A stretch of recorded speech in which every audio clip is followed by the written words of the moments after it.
Hello बच्चों, good afternoon to all of you. कल हमने टॉपिक किया था कि AC voltage apply to a resistor किया था, और आज का जो टॉपिक है वो है AC voltage apply to a capacitor.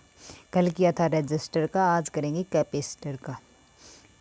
कैसे होगा देखो भाई, सबसे पहले क्या होता है कि सिंबल समझ लेते हैं।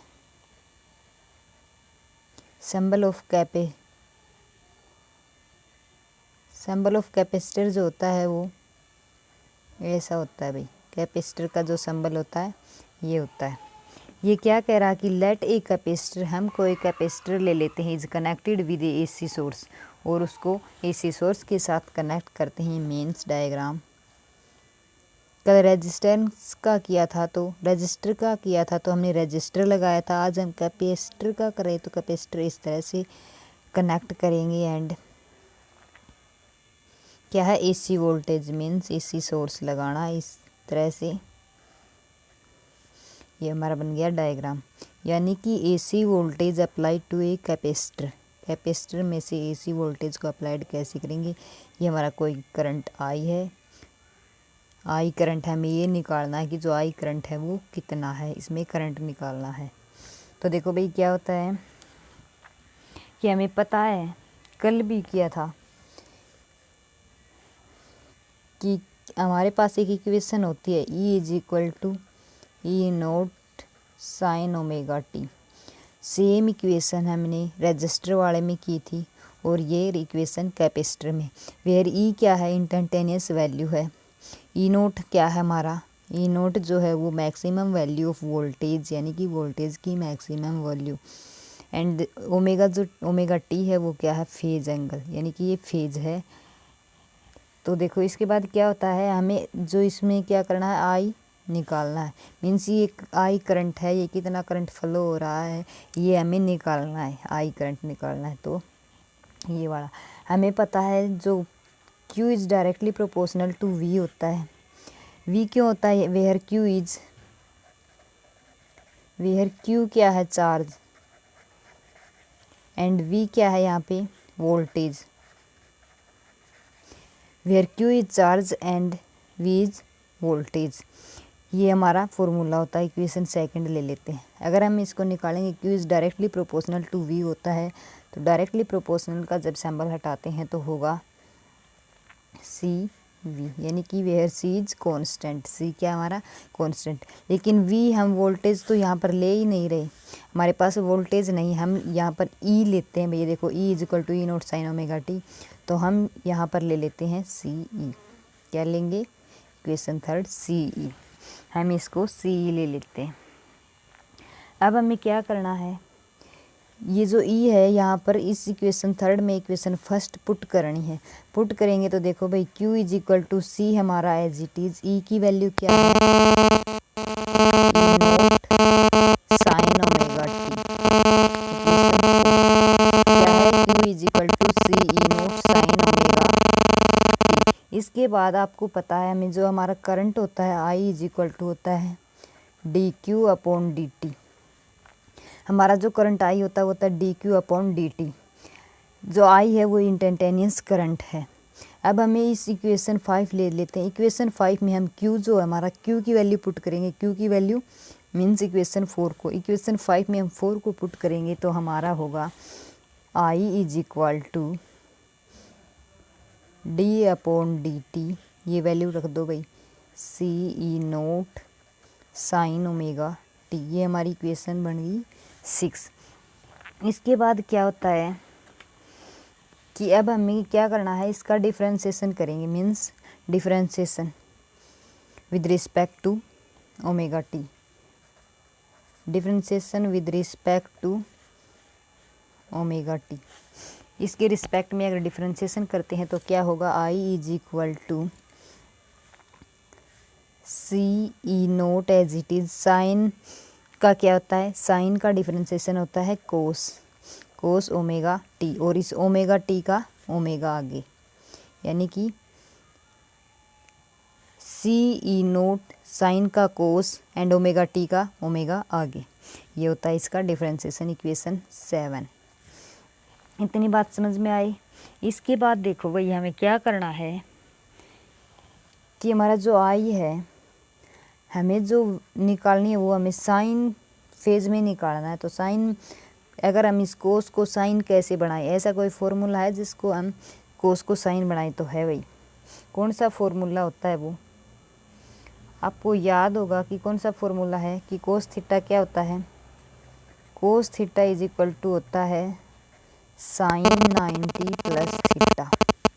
ये होता है कोस थीटा को हम लिख सकते हैं साइन 90 प्लस थीटा, या फिर इसको लिख दो साइन 90 को हम लिख सकते हैं पाई बाई 2 प्लस थीटा, और इसकी वैल्यू पुट कर सकते हो इक्वेशन 7 में। तो देखो आई इज इक्वल टू हमारा क्या होगा, सी omega E naught sine cos की जगह इक्वेशन 7 में पुट करेंगे तो sign pi by 2 plus theta. ये लिख सकते हैं हम, इसको लिख सकते हैं या नहीं लिख सकते? लिख सकते हैं ना, थीटा की जगह सॉरी ओमेगा टी आएगा भाई। ये ओमेगा टी है ना, थीटा की जगह ओमेगा टी ले रखा है, तो हम लिखेंगे I is equal to C sine pi by 2 plus omega T. यहाँ पर ओमेगा टी करना है भाई, सभी जगह है ओमेगा टी, ठीक है।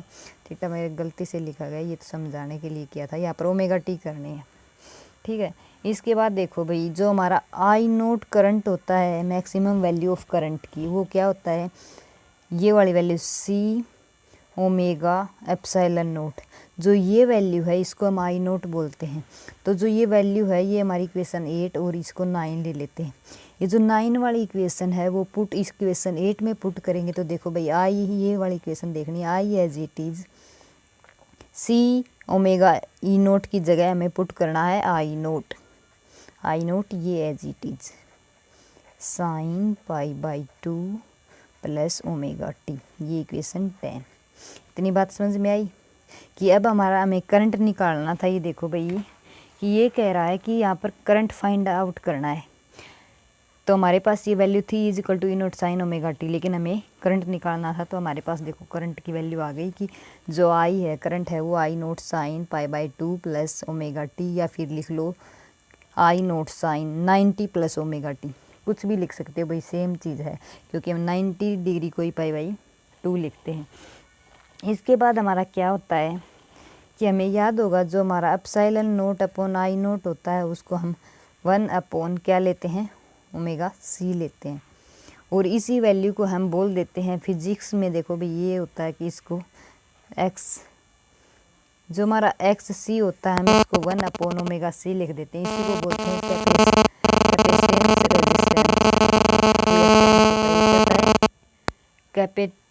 कैपेसिटेंस रेजिस्टेंस बोल सकते हैं इसको, ठीक है, होता है मेन फंडा। इसके बाद इसका जो डायग्राम है, कल हमने रजिस्टर में जो डायग्राम बनाया था वैसे ही हमें इसमें भी बनाना है।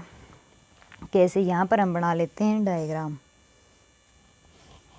तो क्या लेंगे, इस तरह से लेंगे हम, जो हमारी ई नोट की वैल्यू है वो इस तरह से होती इस तरह से, यानी कि वेव बनेगी, ये वेव बनेगी हमारी ई नोट की, ई नोट की, ठीक है। ये है instantaneous value of E naught की। तो अब हमें करंट की लेनी है भाई। करंट की भी अगर हम निकालेंगे तो यहाँ से शुरू होगी करंट की, ऐसे ऐसे। अब ये क्या है, ये है इसकी जो मैक्सिमम वैल्यू है वो है ई नोट की, और जो ये वाली वैल्यू है नीचे से जो यहाँ से स्टार्ट हुई ये हमारी करंट की, ये क्या है, करंट की, आई नोट की। ये है किसकी, वोल्टेज बोल देते हैं भाई, जैसे कि इसमें भी किया था कि सी वी था, वोल्टेज वी से डिनोट नहीं किया, ई से किया तो ई लिख दिया। तो ये तो है वोल्टेज की, क्या है, वोल्टेज की वेव फॉर्म है, और ये हमारी करंट की वेव फॉर्म है, ठीक है। ये 0, यहाँ पर पाई 2 पाई, एंड ये हमारा ओमेगा टी है। इस तरह से ये है इसका वेव फॉर्म। इसके बाद हमें क्या निकालना है, फेज डायग्राम।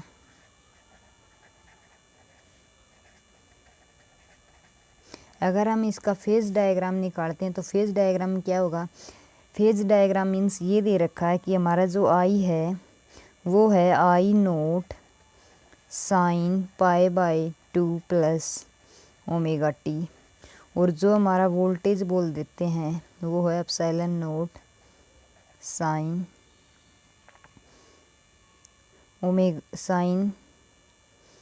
Omega T.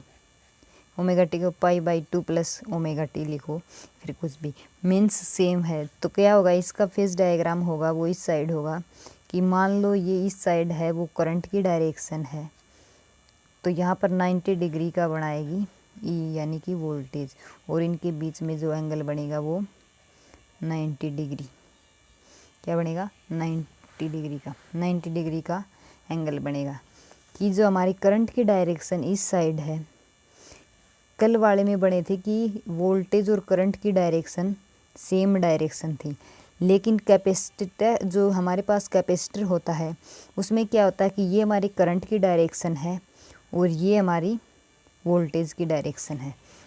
आप चाहे इसको ऐसे बना लेते हो, ऐसे बना सकते हो, यानी कि ये हमने दे दी करंट की डायरेक्शन और इस साइड दे दी हमने वोल्टेज की डायरेक्शन। ठीक है, ये हमारा ई है, ये हमारा आई है, और इसके बीच में भी जो एंगल बनेगा वो 90 डिग्री, यानी कि सेम एंगल बनेगा। किस साइड भी आपका जैसी मर्जी आप कैसे भी बना सकते हो। ठीक है, ये था हमारा AC voltage apply to a capacitor. ठीक है, हमारा जो मेन था वो यहीं तक था भाई। ये आ जाता है भाई 4 नंबर में, तो आता ही आता है। इसमें से एक पूछ ले या 2 भी पूछ लेते हैं। AC voltage apply to a resistor पूछ सकते हैं या फिर कैपेसिटर पूछ सकते हैं। ये मेन टॉपिक है भाई, और इसके जो डेरिवेशन है वो भी बिल्कुल आसान से ही हैं। सो गाइस, आज के लिए बस इतना ही। Thank you so much.